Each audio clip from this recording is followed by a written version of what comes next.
حضرت سیدنا صدیق اکبر رضی اللہ تعالی عنہ کی ساری زندگی نبی کریم صلی اللہ علیہ وآلہ وسلم کی سنگت اور معیت میں گزرتی ہے، سبحان اللہ۔ اور وہ اعلان نبوت سے قبل بھی اور اعلان نبوت سے بعد بھی، ٹھیک اور وصال کے بعد بھی، اور قبر میں بھی، اور قیامت میں بھی، اور جنت میں بھی۔ ہاں سبحان اللہ۔ یہ رفاقت ایسی ہے کہ جب سے شروع ہوئی ہے اس رفاقت میں کوئی تعطل نہیں آیا، اور ہر جگہ پر الحمدللہ ہمیں یہ رفاقت نظر آتی ہے۔ قاری صاحب، اگر ہم ہجرت کے حوالے سے بات کریں تو وہ بڑا خوبصورت سفر ہے۔ اب ظاہری طور پر دیکھیں تو وہ مشقتوں کا سفر ہے، مصیبتوں کا سفر ہے، اور پیچھے سے کفار مکہ ہیں جو قتل کرنے کے در پہ ہیں اور جان لینے کے در پہ ہیں، اور باطنی طور پر دیکھیں تو یہ سفر حضرت سیدنا صدیق اکبر کی فتوحات کا سفر ہے، جس میں سیدہ صدیق اکبر وہ چیزیں حاصل کرتے ہیں جو اس سے قبل آپ نے حضور سے حاصل نہیں فرمائی۔ یعنی روحانی طور پر حضور صلی اللہ علیہ وسلم سے بہت کچھ آپ نے حاصل کیا، لیکن اس سفر کے دوران آپ نے وہ چیزیں حاصل کی ہیں جو ہمیں پہلے نظر نہیں آتی۔ پھر نبی کریم صلی اللہ علیہ وآلہ وسلم نے اس رفاقت کے لیے خود حضرت سیدنا صدیق اکبر کا انتخاب کیا۔ حضرت سید عائشہ صدیقہ رضی اللہ تعالی عنہا ارشاد فرماتی ہیں، صحیح بخاری کی روایت ہے کہ حضور کا معمول یہ تھا کہ حضور ہمارے گھر میں روزانہ 2 وقت تشریف لایا کرتے تھے، صبح اور شام۔ اچھا، اس رفاقت میں بھی ایک بڑا خوبصورت پہلو ہے کہ ایسا بہت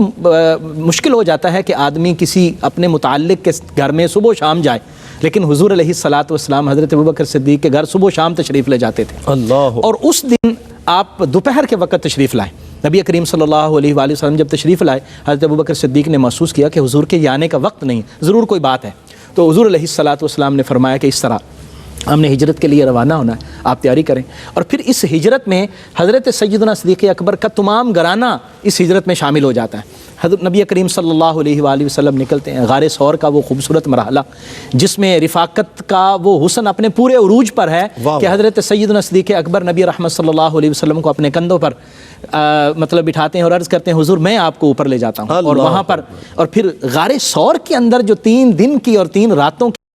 رفاقت ہے، سبحان اللہ، اس میں حضرت سیدنا صدیق اکبر رضی اللہ تعالی عنہ نے وہ چیزیں نبی کریم صلی اللہ علیہ وآلہ وسلم سے توجہات کی صورت میں لی ہیں کہ ایسی کیفیت ہو گئی تھی کہ اس کیفیت میں حضرت ابوبکر صدیق رضی اللہ تعالی عنہ باطنی طور پر بھی اور ظاہری طور پر بھی حضرت نبی رحمت صلی اللہ علیہ وآلہ وسلم کا مظہر بنتے نظر آ رہے تھے، سبحان اللہ۔ اور پھر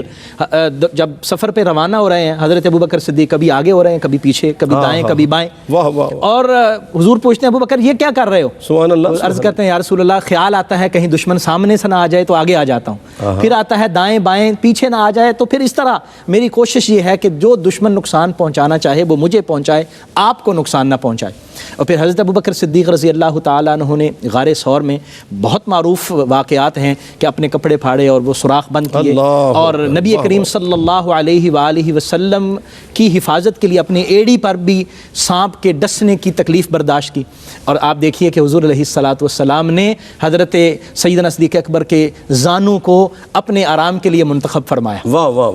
اچھا، اس رفاقت کی انتہا، جب میں بات ختم کرتا ہوں، اس رفاقت کی انتہا اور عروج ہمیں اس وقت نظر آتا ہے جب مدینہ طیبہ پہنچتے ہیں۔ مدینہ طیبہ حضور صلی اللہ علیہ وسلم سیدنا صدیق اکبر ساتھ ہیں۔ اب یہاں پر ہمارے بزرگ فرماتے ہیں کہ جب وہاں پہنچے تو اب لوگوں کو پتہ نہیں چل رہا کہ ان میں صدیق اکبر کون ہے، نبی کریم صلی اللہ علیہ وسلم، اور حضرت ابوبکر صدیق رضی اللہ تعالیٰ عنہ چادر اوپر کر دیتے ہیں، یعنی رفاقت کا وہ فیض اپنے پورے عروج پر جا چکا تھا جو اس دوران حضرت صدیق اکبر رضی اللہ عنہ کو حاصل ہوا کہ من تو شدم تو من شدی، من تن شدم تو جان شدی، تکس نہ گوید بعد ازاں تو دیگرم من دیگری، میں تو ہو گیا اور تو میں ہو گیا، اور صورتحال کچھ اس طرح ہو گئی۔ حضرت ابوبکر صدیق کپڑا اوپر کرتے ہیں اور لوگوں کو بتانے کے لیے کہ غلام یہ ہے اور آقا یہ ہے تشریف۔ کیا بات، یعنی آپ اس میں جو سفر ہجرت ہے اس کو آپ دیکھیں تو روحانی اعتبار سے بھی اور ظاہری اعتبار سے بھی رفاقت کے اعلیٰ معیار پر ہمیں نظر آتا ہے۔